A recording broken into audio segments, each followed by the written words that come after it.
Okay, imagine an AI, right? Not just one that gives better answers, but one that can genuinely uh, reason, remember everything you've talked about, and maybe even collaborate autonomously. That's kind of the promise of GPT-5. But there's also this warning about enormous risks. Hmm. Today, we're doing a deep dive into OpenAI's next big thing. We want to unpack what GPT-5 might actually do, how it could change things, and, yeah, tackle those big challenges everyone's talking about. We're looking at everything from leaks to, official hints. Exactly. And what's really getting attention is how GPT-5 could seriously push AI forward. It might even start blurring that line, between how we talk and how machines communicate. It's the fifth iteration expected in OpenAI's generative pre-trained transformer series. Right, blurring the lines. So what about the timing? We heard Sam Altman mention maybe sometime this summer, but then you see other stuff like reports saying it could be way later, maybe even early 2026. What's going on there? Does that tell us something? Well, yeah, that big range really highlights just how complex this is. We're talking massive, massive amounts of computing power needed. And OpenAI seems to be focusing less on just making it bigger and more on, let's say, smarter architecture. Efficiency and innovation are key. You hear these parameter estimates, right? Anywhere from 5 trillion up to maybe 50 trillion. But the goal isn't just size, it's better performance through, well, clever design. Smarter design. Okay, so let's get into it.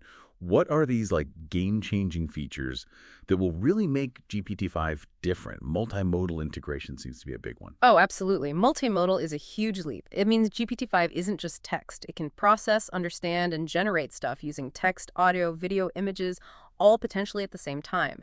Think about what that unlocks. In healthcare, maybe analyzing consultation videos alongside patient records, Yeah. or in entertainment, creating interactive stories on the fly. Wow, okay, that does sound pretty revolutionary. And for anyone who's used current AI, the idea of better reasoning and memory, Yeah. that sounds amazing, less hallucinating. Exactly. We should see fewer instances where the AI just makes things up, so more accurate answers. And the improved memory is crucial. It means it can keep track of longer, more complex conversations or tasks. It won't forget what you said 5 minutes ago or even potentially last week. That'd be useful. And then there's this agentic behavior idea, multi-agent systems. It sounds complex. What does that actually mean day to day? AI assistants taking over our calendars. It's more than just answering questions, it's about doing things. Think of GPT-5 acting like an autonomous agent. So maybe it could plan and book an entire trip for you, interacting with different websites, maybe even coordinating with other AIs to find the best deal without you guiding every single step. It's a move towards, real digital autonomy. Could totally reshape workflows in lots of industries. Okay. And for coders, for software engineers, GPT-4 already helps write code, but what's the next level here? It's about going deeper, understanding the context of an entire software project, not just one function. GPT-5 could act more like a true programming partner, maybe suggesting high-level architectural designs or spotting security issues as code is being developed. The human role might shift more towards oversight and strategy. Right. But all this power, Yeah. it comes with risks. Yeah. We saw that Google research document mention enormous risk, a worrying future.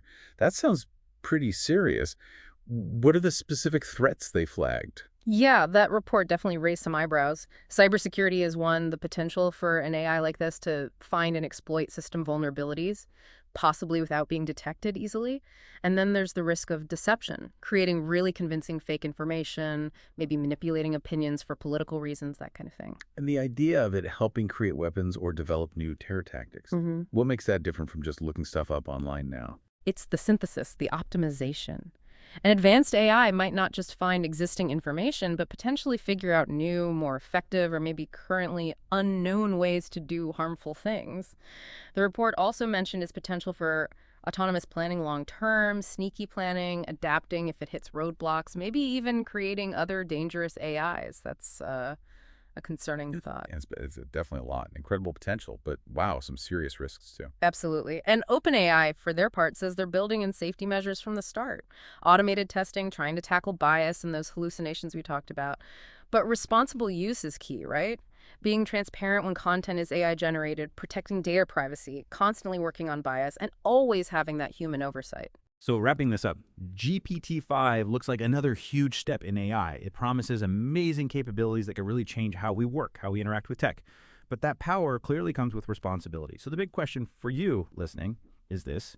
Given the incredible potential and these acknowledged enormous risks, What's our collective job here? How do we make sure this next wave of AI actually helps humanity instead of, causing problems we didn't intend?